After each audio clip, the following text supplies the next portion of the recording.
Пластырь-сопелка с эвкалиптом и камфорой облегчает дыхание при простуде и насморке. Она была красивою и юною, такой чистой, как капля росы. Ее душа переливалась струнами, она верила в знаки весны. Ее глаза тонули очень многие, камни вниз их тянуло до дна.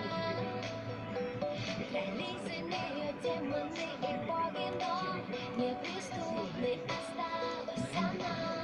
А ее в сердце тук-тук-тук стучит быстрей, когда она лишь думает о нем.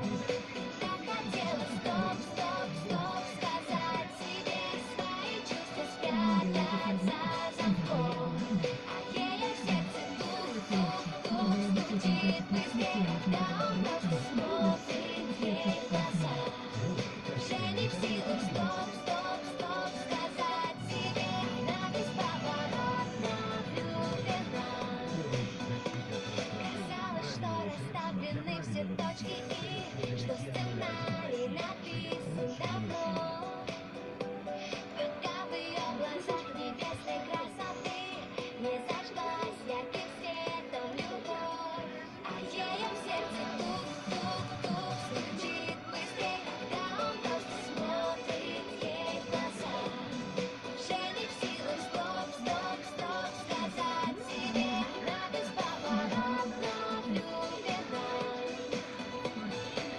Сердце обманет вряд ли, и как бы она ни старалась, играть судьбой в прятки, проиграла и не удержалась. Ночи без сна, мысли о нем, все на свете забыть и отдать, чтобы только быть с ним вдвоем.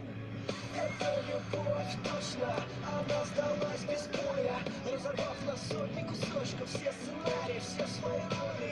Не скажет стоп, не сможет, дрожит мурашки по коже, оставит ложное в прошлом, чтобы стать ближе к тому, что дороже. Небо и звездами, чувства обозваны, станет все просто им, как никто другой. Он так сильно нужен ей, манит ее к себе, как миллион огней в свете луны, оставшись одни, понятно без слов, они влюблены, и в танце теней, сплетение рук, а у нее в груди все тот же звук. А ее в сердце тук-тук-тук стучит